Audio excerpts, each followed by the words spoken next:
அன்பு உள்ளங்களே, அனைவருக்கும் வணக்கம். ஸ்ரீமத் பாகவதத்திலே தட்சன் தாட்சாயணி கதையை வேதவியாசர் சொல்லியிருக்கிறார். பாகவதம் என்பது அனைத்து வேதங்கள், புராணங்கள் எல்லாவற்றிலிருந்தும் கதை வந்திருக்கிறது. அதில் பிரம்மதேவர் சத்தியலோகத்தில் இருக்கிறார். சிவபெருமான் கைலாயத்தில் வசிக்கிறார்.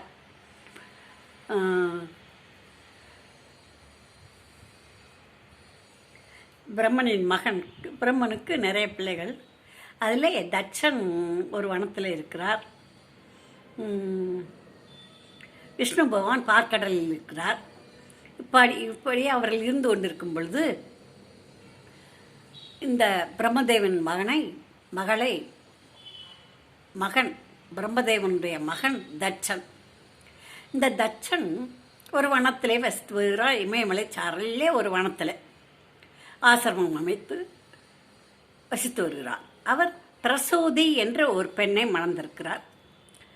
அவர்களுக்கு 16 பெண் குழந்தைகள் பிறந்திருக்கின்றன. அதில் 13 பேரை தர்மர் என்ற முனிவர் திருமணம் பண்ணி கொண்டார். சுபாகா தேவியை அக்னி தேவர் மணந்து கொண்டார். இன்னொரு சுபாகா தேவி இன்னொருவர் மணந்து கொண்டார். சசி தேவி கடைசி பெண் இருக்கிறாள். அவள் தனக்கு நல்ல கணவன் வாய்க்க வேண்டும் என்று அந்த வனத்திலே தவம் மேற்கொள்கிறாள். அப்பொழுது அவள் என்ன நினைக்கிறாள்? சிவபெருமானைத்தான் திருமணம் செய்ய வேண்டும். சிவனை பற்றி கேள்விப்பட்டிருக்கிறாள். தோழிகள் சொல்ல அவள் கேள்விப்பட்டிருக்கிறாள். அதனாலே சிவனைத்தான் நான் கல்யாணம் பண்ணிக்கிறணும் அப்படின்னு சொல்லிட்டு தவம் இருக்கிறாள். அப்படி இருக்கும்போது கொஞ்ச நாள் ஆகுது. சிவபெருமானும் அவள் மேலே விருப்பப்பட்டு அவரும் இருவரும் விரும்புகிறார்கள். கல்யாணம் பண்ணிக்கணும் 2 பேர் பிளான் பண்ணுறாங்க. அப்போது தட்சன்கிட்ட சிவபெருமான் பொண்ணு கேட்குறாரு. ஆனால் தரமாட்டேன்னு சொல்லிடுறாரு. அவர் சொல்கிறாரு, அவன் சுடுகாட்டில் இருக்கிறவன், சிதையில் இருக்க சாம்பலை பூசுகிறவன், கழுத்தில் எலும்பு மாலைகள் மண்டையோடு மாலைகள் போட்டிருக்கிறவன், சிதையில் இருக்க சாம்பலை உச்சியிலிருந்து உள்ளங்கால் வரைக்கும் பூசிக்கிட்டு விரிசடையோட பூதகணங்களோட கூத்தாடுறவன், அதனால் பிச்சை எடுத்து சாப்பிட்றவன், அதனால் நான் உனக்கு அவனை கொடுக்க மாட்டேன்.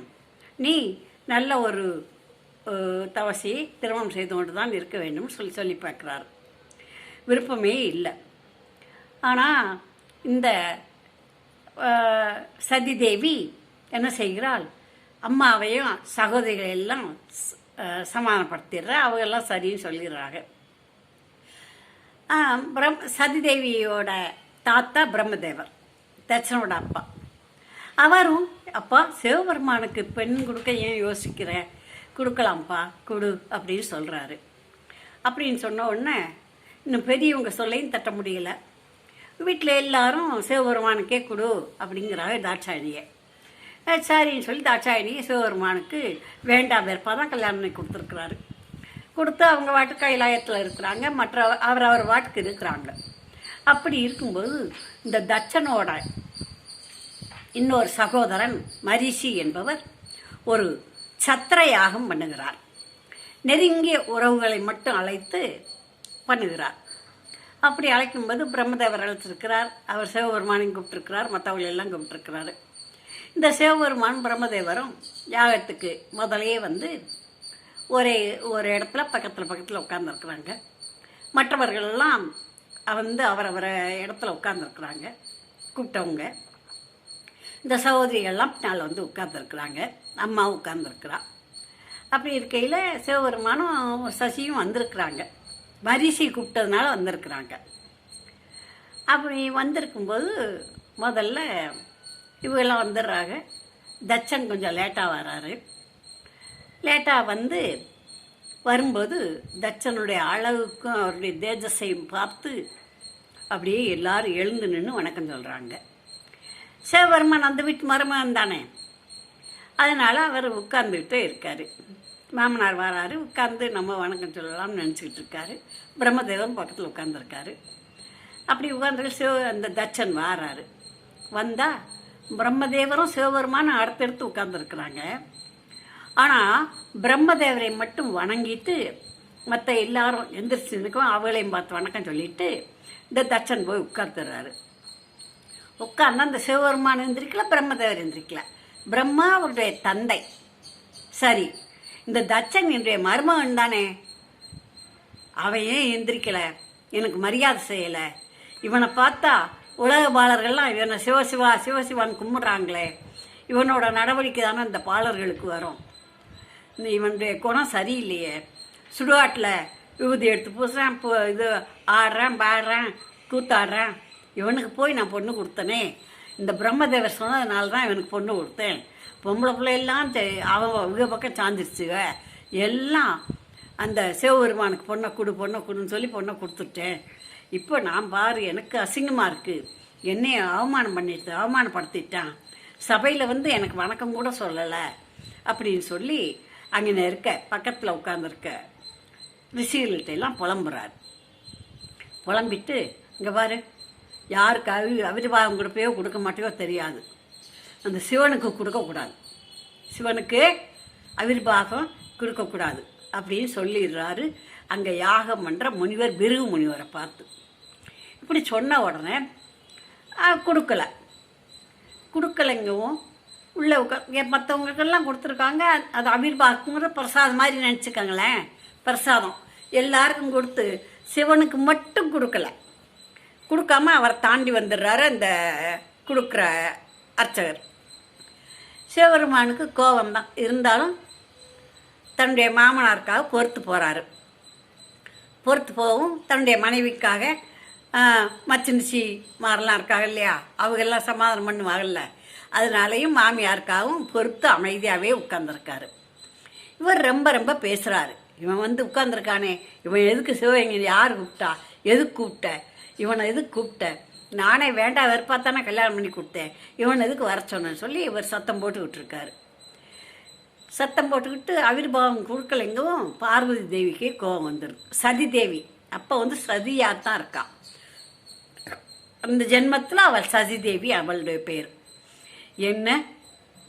என்ன அவன் ஆட்டம் போட்டினாலும் உன் மகளை கல்யாணம் பண்ணும்போது அழகனாகத்தானே வந்தான், அப்படி சோம சுந்தர ரூபனாகத்தானே வந்தான், அவன் இப்போ ரூபனாக தானே வந்திருக்கிறான், சுடுகாட்டுக்கு போகும்போது அவர் எப்படி இருக்கிறாரு, அவருடைய தொழில் மக்களை காப்பதற்காக அந்த மாதிரி செய்கிறாரு, நமக்கு என்ன, அவர் பாட்டுக்கு நம்ம விசேஷத்துக்கு வந்தாரா நல்லா இருக்காரான்னு நினச்சிட்டு போகாமல் ஏன் இப்படி சத்தம் போடுறீங்க அப்படின்னு சொல்லி இந்த பிரசூதி அவருடைய மனைவின்னு சொல்கிறாங்க. ஆனால் தட்சன் அடங்குறாப்புல இல்லை, கத்தி இவர் எப்படியா சிவனை வெளியேற்றணும்னு நினைக்கிறார். அப்படி நினச்ச உடனே பார்வதி தேவிக்கு சதி தேவிக்கு கோவம் வந்துடுது.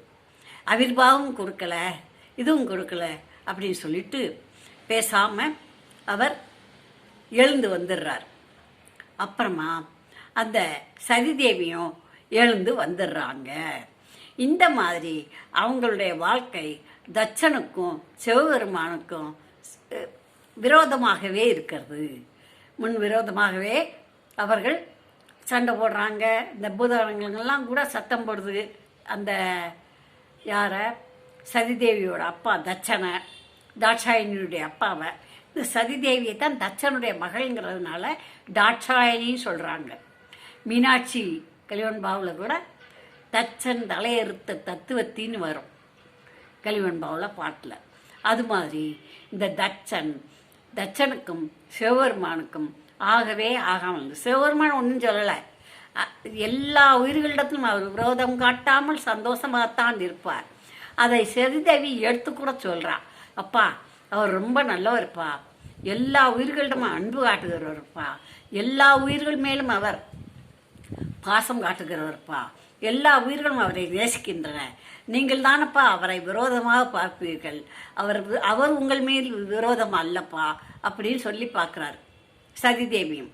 ஆனால் அந்த தட்சன் மனசு வெறுத்து போய்த்தான், விரோதமாக தான் பேசிக்கிட்டு இந்த சிவபெருமானை விரோதியாகவே நினைத்து கொண்டிருக்கிறார்.